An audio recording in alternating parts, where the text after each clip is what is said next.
Dropping by the studio, Bloomberg's Michael McKee, our economic and policy correspondent. Mike, good morning to you. Can you give me an impression of Chairman Powell tomorrow in the news conference with you? What is this going to look like? What's it going to sound like for 60 minutes? Well, they only go about 45 now, which is a benefit to him because he's maybe going to be this one saying, goes 30. We don't know. They don't know. I think they do the 25 that they've basically told us for this month, and they were never going to really commit to another 25 in December because they're looking at a lot of mixed data lately, and they could say, we'll wait and see what the data say. Now they're going to have to wait and see what policy is going to be. I mean, there are definitely some Trump proposals that would throw, to use a British expression, a spanner in the works for the U.S. economy, and they don't know what that's going to mean to them. So it's going to be a lot of bobbing and weaving and ducking and dodging. So I can do an impression for you. I was thinking about this morning.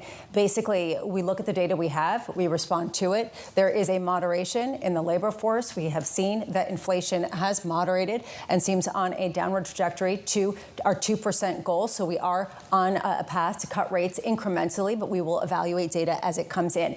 Key question I'm curious about.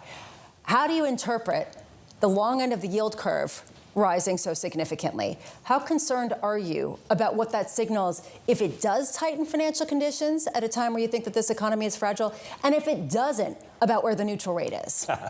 Well, that's going to be an interesting question for the Fed to look forward to. And I think in December, you're going to want to read the minutes because they'll have a much more deep discussion on that. And then in 5 years, we'll get to see what the Teal book said. But they'll lay out all of their thoughts. And as they go forward into January and March meetings, they'll be talking about this more and more and trying to divine what it means. But with the long end going up, if you look at break-evens, that's what's driving it. It is inflation concerns, and that's one of the key things for the Fed is inflation expectations.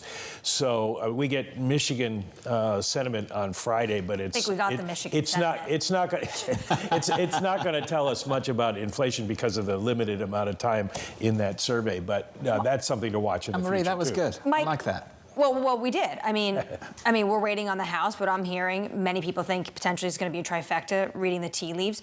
Trump told Bloomberg News that Powell could serve out until the end of his term of May 2026, quote, especially if he thought he was doing the right thing. The right thing from the former president, real estate mogul, is low interest rates. His policies may dictate something else. Yeah. How does Powell deal with this? Well, he ignores it as much as possible because that's the only thing he can do. He can't respond to the president, or he just risks creating a market reaction that's going to be a lot of problems for him.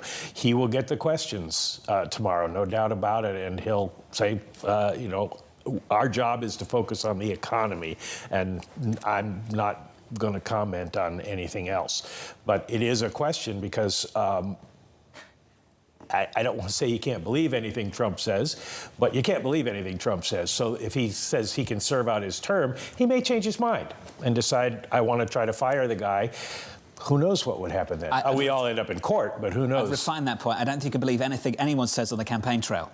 And that's the problem that you've got if you're a policymaker trying to set policy on campaign promises. Yeah, although there is a market response and there is some sort of read-through that you have in a knee-jerk way. And on one hand, you can say, we look at the economy, but on the other hand, there's like a dumpster fire behind someone and they're like, there's nothing to see here. The data is going to come out. At what point do they feel forced to actually have some sort of comment? This was a fast and furious Trump sweep.